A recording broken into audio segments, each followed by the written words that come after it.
nous suivez de partout, nous émettons à Kinshasa, capitale de la République démocratique du Congo. Mesdames, Messieurs, bienvenue à cette nouvelle édition qui clôture cette semaine. Ça a toujours été un plaisir pour nous de savoir que vous êtes nombreux à nous suivre devant vos postes téléviseurs et de partout.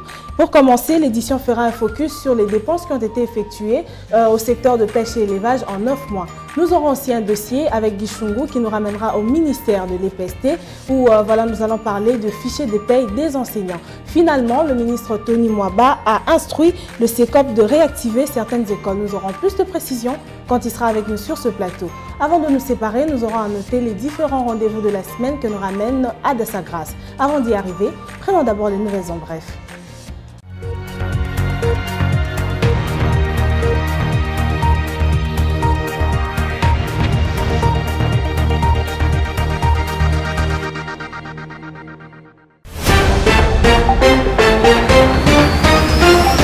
Commençons ces nouvelles en bref avec cette information. Le Trésor public congolais a déboursé plus de 1223,6 milliards de francs congolais, soit plus de 615,4 millions de dollars américains, au taux budgétaire de 2041 francs congolais pour $1 américain pour le secteur de l'enseignement primaire, secondaire et technique en 9 mois de l'exercice budgétaire en cours. Pour période considérée, les états de suivi budgétaire enseignent que les prévisions budgétaires en faveur de l'EPST ont été arrêtées à hauteur de 1844 milliards de francs congolais, ce qui représente un montant total de 927,5 millions de dollars américains. En analysant le montant total prévu pour les dépenses du secteur de l'enseignement primaire, secondaire et technique et les dépenses exécutées, il se dégage un taux d'exécution budgétaire de l'ordre de 66,3% du montant global attendu.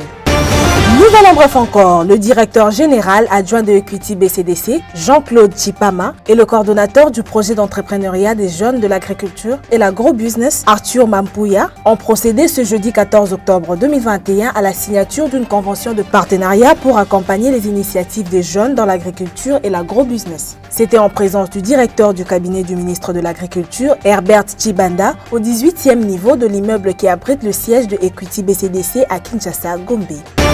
Parlons cette fois-ci du projet Kinshasa Zéro Trou. Ce projet a été lancé le mercredi 14 octobre 2021 par le Premier ministre congolais Jean-Michel Samalukonde au croisement des avenues Université et Victoire dans la commune de Kalamou. Évalué à 32 millions de dollars américains, les travaux engagés consistent notamment en la réhabilitation de 46 artères représentant 86 km ainsi qu'au curage et à la construction de quelques caniveaux. Pour le ministre d'État, ministre des Infrastructures et Travaux publics Alexis Gisaro, ce projet est un témoignage éloquent du gouvernement Sama afin de mettre en œuvre la vision du chef de l'État congolais, Félix-Antoine Tshisekedi. Selon les sources proches du ministère des Infrastructures et Travaux publics, ce projet tient également à résoudre la problématique des embouteillages dans la ville de Kinshasa.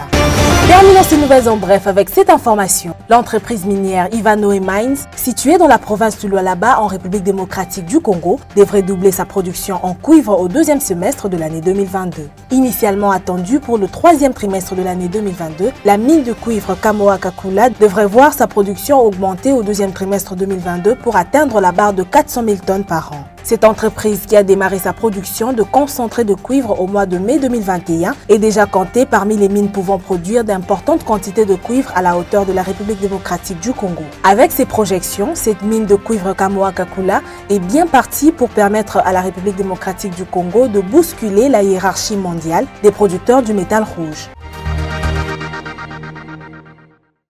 Le cours de change, on en parle avec Judith Tunamaka dans la rubrique chiffres clés et aujourd'hui elle va aussi nous parler des dépenses qui ont été effectuées en faveur du secteur de la pêche et élevage en 9 mois. Suivez.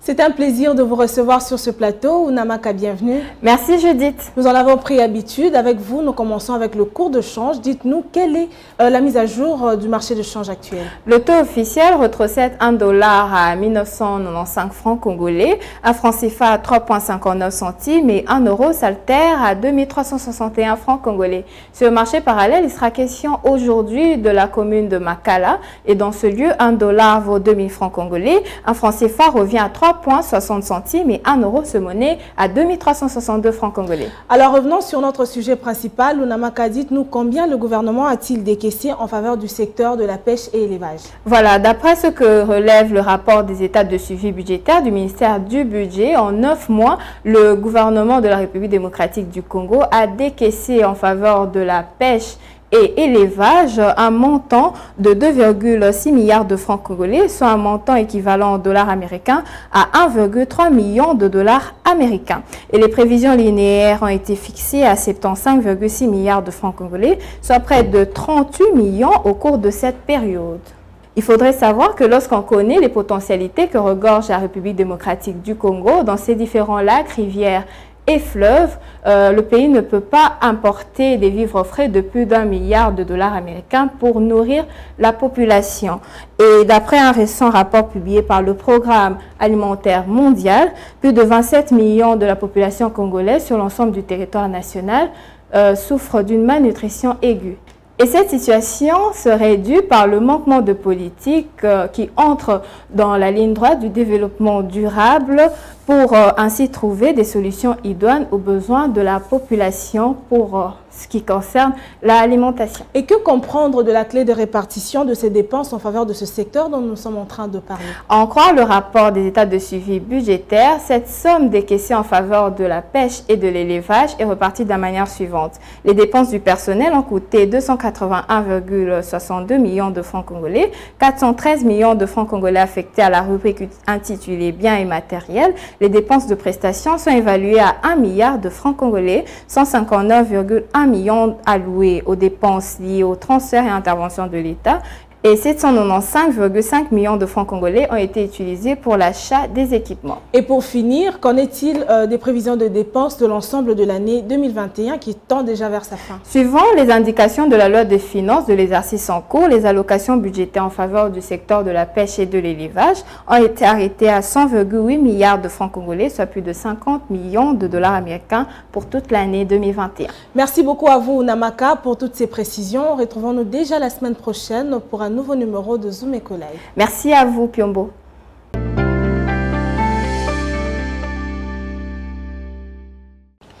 Le ministre de l'EPST, Tony Mwabakazadi, a instruit le CECOP de réactiver certaines écoles. Nous en saurons plus avec Guy Chungu qui sera avec nous sur ce plateau après ceci.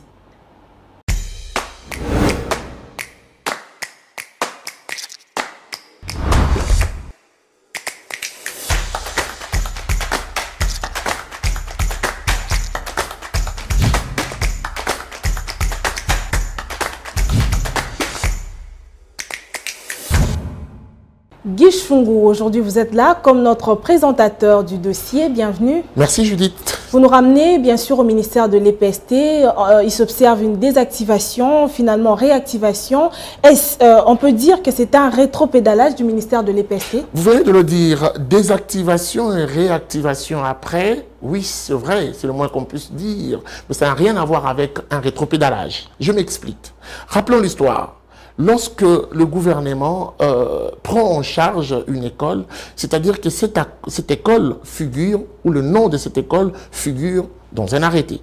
C'est-à-dire que cette école est portée par un acte qui atteste que justement, elle est en partenariat avec le gouvernement congolais. Et donc, il paraît bizarre et même informel de voir une école dont le nom ne figure pas dans un arrêté être prise en charge par le gouvernement congolais. Ça doit être très clair. Alors, lorsque Tony Mwaba arrive à la tête du ministère de l'EPST, héritant ces ministères au 24e niveau du sous-sol, il fallait à tout prix faire une sorte d'autopsie générale. Et l'autopsie générale présentait plusieurs problèmes, notamment cette question des écoles fictives qui bouffer l'argent de l'État congolais sans pour autant être en parfaite collaboration, partenariat avec l'État. Puisque ça paraît presque anormal qu'une école qui ne détient aucun arrêté soit en train d'utiliser, de se servir ou d'être prise en charge par l'État congolais. Et l'opération du CECOP consistait avant tout, pour la première phase, de déconnecter via le nettoyage des fichiers de paie toutes ces écoles qui ne détenaient pas les arrêtés. Toutes ces écoles dont le nom ne figurait pas dans un arrêté ministériel. Bien sûr, je parle de l'EPST. On les a tous déconnectés du fichier de paie via le nettoyage. Mais ça ne s'est pas arrêté là, puisqu'il y a eu un moment de soulèvement des gens pour dire il y a eu cette démarche qui ne respectait pas les normes, une démarche barbare, cavalière, mais il n'y avait rien de tout ça. Bon, on y va. On déconnecte sur base d'un arrêté. Mais en même temps, la deuxième opération consistait à récupérer les lots de ces écoles qui ont existé bien avant. J'aimerais même citer ces écoles qui ont existé pendant l'époque coloniale, qui n'ont pas bénéficié justement de cet arrêté du gouvernement. Il fallait pour cette fois les analyser, les suivre, mais mettre un autre critère. Il s'agit là du critère de viabilité. Puisque imaginez que l'État prenne en charge une école qui a existé depuis 1920, qui n'a plus de bâtiment, qui ne tient plus debout, qui ne sait plus, comment dire, qui ne répond plus aux conditions de fiabilité, ce serait une dépense inutile. Il fallait les sélectionner, avant bien sûr de parler de leur remise à l'État. Donc, pour cette deuxième démarche, l'État a dû résélectionner ces écoles tout en tenant compte de critères de viabilité. Mais après ce travail, pour cette première phase, il a été mis à la disposition du public ou rendu public une liste qui n'a rien à voir avec la pression des enseignants comme certains le pensent. Il s'agit ici d'une liste qui a été rendue publique qui reprend certaines écoles pour cette phase qui répondent à plusieurs critères tenus plutôt en compte. Il s'agit ici de certaines écoles qui ont répondu à ces différents critères mis en avant-plan par les CECOP pour que la qualité et la gratuité de l'enseignement soient effectives. Et donc, si je dois préciser, la liste rendue publique par le ministère de l'EPST est une liste qui répond aux conditions de viabilité, aux conditions également de légalité par rapport à l'État aussi, mais aussi c'est une liste qui répond aux besoins et à la question majeure qui n'est rien d'autre de supprimer via le nettoyage les écoles fictives qui existent au niveau du ministère de l'enseignement primaire, secondaire et technique. S'il faut donner des chiffres, est-ce que vous pouvez nous dire combien d'écoles ont été au total réactivées jusque-là? Oui, j'ai dit qu'il y en a comme ça 29 qui ont été réactivées, mais nous avons, après notre géolocalisation, pu les répertorier. Il y a certaines écoles réactivées dans la Tchangou, certaines autres à Kwilu 2, Kwilu 3, d'autres écoles concernent la Chopo. Il y en a eu aussi dans la province du Nord Kivu 1, la province du Kasaï central, la province du Kasaï oriental. Et donc, ce n'est pas une démarche qui se centralise qu'au niveau de Kinshasa. Vous comprenez que c'est un travail qui a été étendu sur l'ensemble du territoire national. Mais ici, on a su déjà récupérer 29 écoles sur ces provinces que je viens de citer. On va finir par ici, Gichungu. Dites-nous un mot sur la désactivation de la paye des enseignants. J'aimerais justement placer une pique sur cette question de désactivation des enseignants. J'aimerais rappeler et préciser à tous ceux qui nous suivent aujourd'hui que le ministère de l'EPST ne paye pas l'individu. Le ministère de l'EPST paye le poste. C'est-à-dire, lorsque vous vous absentez, lorsque vous jouissez d'absentéisme, sachez-le bien que votre poste est vide. Et à ce niveau-là, vous ne pouvez pas à la banque continuer à bénéficier de l'argent. Voilà pourquoi l'opération de désactivation des enseignants était justement focalisée sur ces enseignants déserteurs qui attendaient percevoir l'argent à la banque, mais s'absentaient à leur poste. Puisque l'État congolais est censé payer le poste et que l'on constate ou à votre poste vous n'êtes pas là, quoi de plus normal que de vous remplacer par quelqu'un d'autre?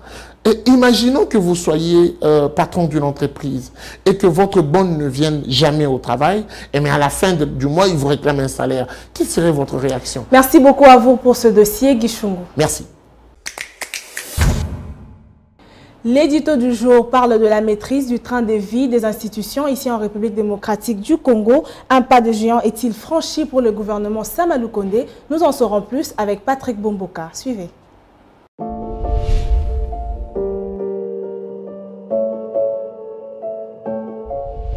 Bonjour. La maîtrise du train de vie des institutions de la République constitue une préoccupation majeure du gouvernement du Premier ministre Jean-Michel Sama Lukonde. Depuis son investiture, l'équipe des Warriors multiplie les efforts pour que la réduction du train de vie des institutions soit traduite en actes concrets, laissant place aux investissements qui transforment la société. Entre janvier et septembre 2021, le gouvernement Sama Lukonde a affecté plus de 66,7 milliards de francs congolais, un montant équivalent à plus ou moins 33 millions de dollars américains pour le fonctionnement des institutions. Au total, pour cette période, les prévisions linéaires pour les dépenses liées au fonctionnement des institutions ont été fixées à 54,7 milliards de francs congolais, soit près de 22 millions de dollars américains. L'analyse du rapport mensuel sur les états de suivi budgétaire de la Direction générale des politiques et programmation budgétaire révèle que le taux d'exécution budgétaire est de 123,6% au cours de cette période de 9 mois. Partant de ce résultat, il se dégage donc un dépassement budgétaire de 23,6% sur le montant total attendu. Mais dans l'ensemble, la situation semble davantage améliorée quand on sait qu'au cours de la même période, c'est-à-dire à fin septembre 2020, le gouvernement avait dépensé pour le fonctionnement des institutions un montant équivalent à 259,7 milliards de francs congolais contre les prévisions linéaires de 672,2 milliards de francs congolais, ce qui représente un taux d'exécution budgétaire de l'ordre de 38,6% du montant total attendu. Toujours en 2020, ces dépenses avaient ensuite atteint le montant de 469,3 milliards de francs congolais, contre les prévisions linéaires annuelles de l'ordre de 489,8 milliards de francs congolais à fin décembre 2020, soit une somme estimée à 127,241 millions de dollars américains.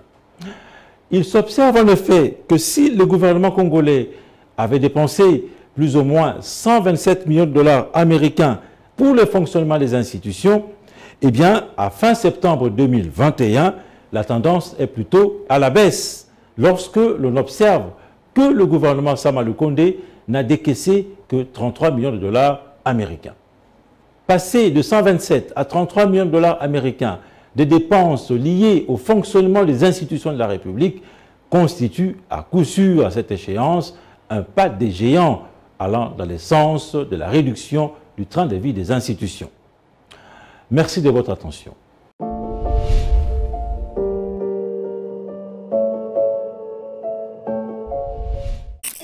Suivez-moi tout le jour à travers Zoom Wende sur Zoom Eco Live.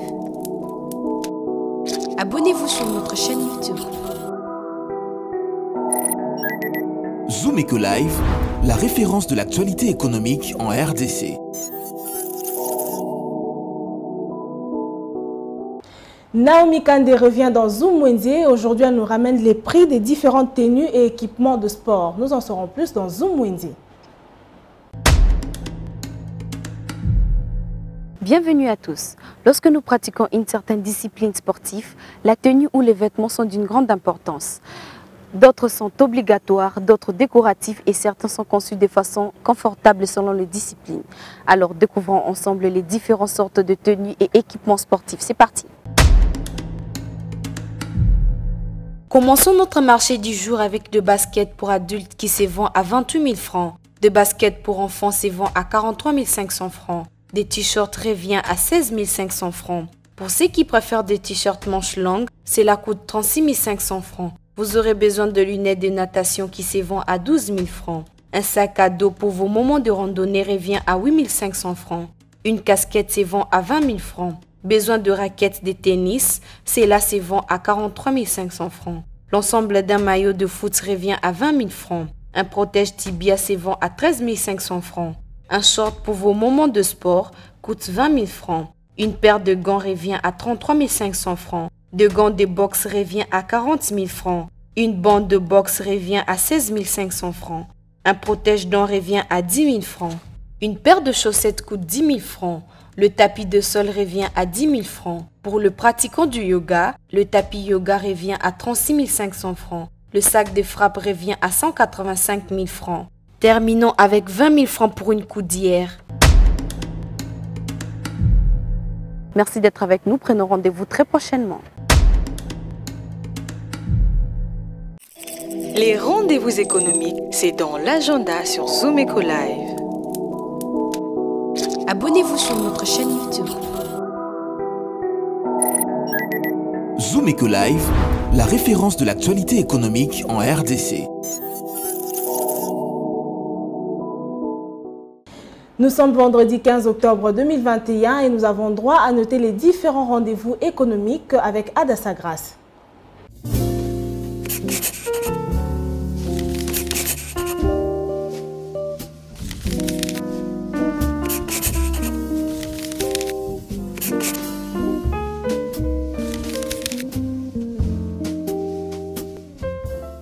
Bienvenue à l'agenda. Pour aujourd'hui, l'activité Level Up qu'organise Makutano débutera du 22 au 23 octobre 2021 à l'hôtel Sultani de Kinshasa et sera axée sur l'entrepreneuriat féminin. Retenons que ce sont les journées business boostées. Signalons à présent la formation en assistant clientèle en banque qu'organise Bansizu Academy du 26 au 29 octobre à Kinshasa, au numéro 278 avenue de l'Équateur dans la commune de la Gombe, de 10h à 12h pour la première vacation et de 15h à 17h pour la deuxième vacation. Elle ne sera pas gratuite car le frais de participation est fixé à $60.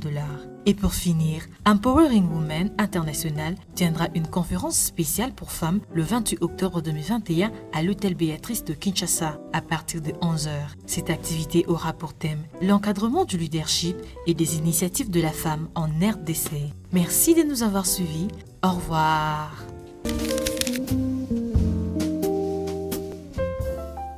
Article 15 qui va à la découverte de différentes activités commerciales de la débrouillardise en République démocratique du Congo. Aujourd'hui, nous partagera le quotidien d'un cordonnier. Suivez le partage d'expérience.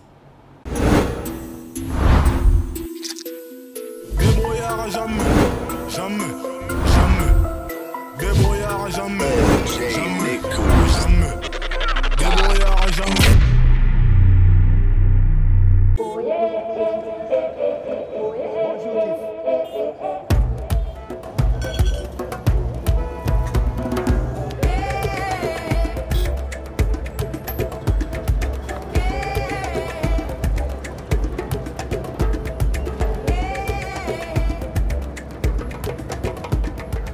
Nabandi Moussala depuis 2012.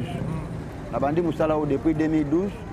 Si le 2021, on va continuer à faire Moussala. Il y a un des autres Sungangai, dans le moyen de vivre. Na beaucoup la bana, ko futanda ko mai, ko lesa dans libota, ya danser ngo ma plein. Le ngo na nde mona to futa ba transport to longwe sera to vandaka. To eti na 24 heures en face aye so pona tia moi ko lokane fixe kama beze kota.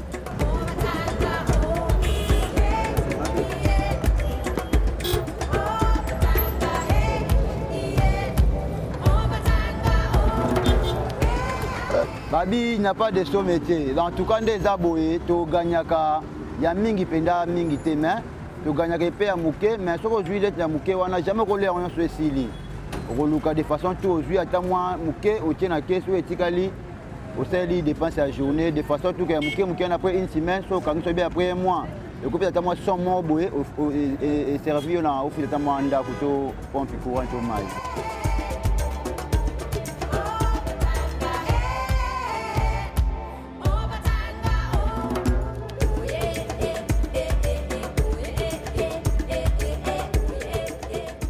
Ce qui circulation est à l'aise par jour, on doit payer 25 000, 20 000, 30 000 dans la journée. Si tu es là, tu as 25 000 dans la journée. En tout cas, ils sont obligés de faire 10 000 15 000 on a bombe à penda. Donc, on fait la bombe aussi, quand problème à yonder, on a une sangoté. Oui, on tika la journée. La difficulté de la langue pendant mingi ezali que non. Balandara biso mingi pas soda. Et puis de deux choses en tentation, tu as de ça, tu me rappelles au bout qu'on a accroché ton papa. Alors, ils ont un peu bien, ton ça, la moussala aux huiles de fête, mais au gros, ça a aussi tiré beaucoup, on a beaucoup de soda, il y a beaucoup de gens qui sont au monde, oignon, qui bois qui va brosse, qui parasolaire, qui va boire qui, na bango. Alors yo vous obligé faut jouer sur le cambon au sur bakisi wana o ba de sur sala pour ceux au sala yango te ezaka passe donc to organiser kaka na ndenge que non okoluka no mbongo bien mais l'été na biso ya mboka o nde azo ko tia biso mal à l'aise makasi donc ko ya bon monde na sala boye ngana tika salité ate na o tia ba konza mboka propriété na o tia ba chef de gouvernement propriété. Alors na sima propriété wana nde yango esala que non biso to tata moi sans fois mais tant yo ko benga na ngai zo panza biro na ngai na teka opité na teka eloko mo to na ko tia salité na nzela mais yo zo panzi biloko ndenge wana benga ninga yo bika ya ka tuso ate ko libota na ngai ba vivre ndenge nini.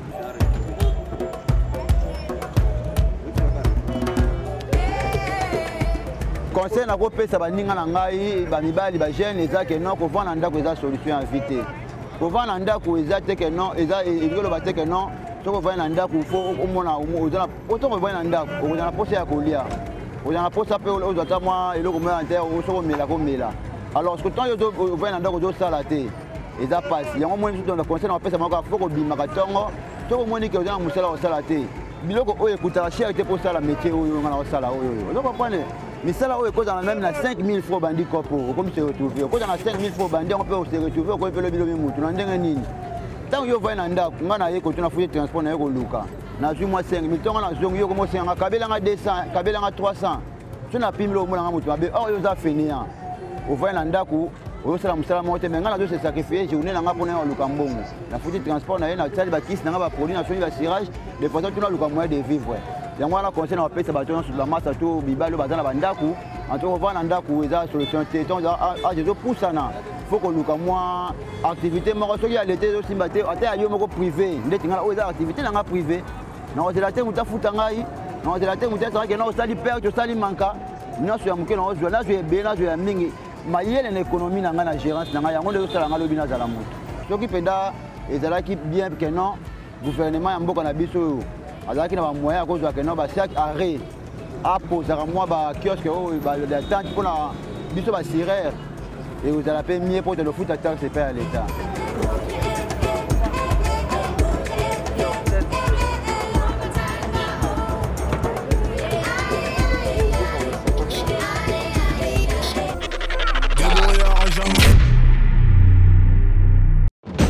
Nous vous amenons au cœur de l'actualité économique en RDC. Que dire alors de l'évolution du taux de change en République démocratique du Congo? Il y a eu à noter une stabilité relative du taux de change. Tout savoir sur la conjoncture économique, les différents taux de change officiels et parallèles. Tout apprendre et mieux comprendre le rendez-vous économique. Nous vous apportons plus de précisions. Enquête, analyse, dossier. Nous vous rapprochons de la réalité congolaise. Le Watt est un symbole de fierté pour la femme africaine. Sur ce sujet, nous vous souhaitons bienvenue. Entrepreneuriat et activité économique, chez nous, faisons les marchés ensemble. Nous avons appris à être plus près de vous, offrir à vos yeux ce qui est bon pour votre vie. Suivez-nous également sur nos différentes plateformes. Zoom Eco Live, la référence de l'actualité économique en RDC.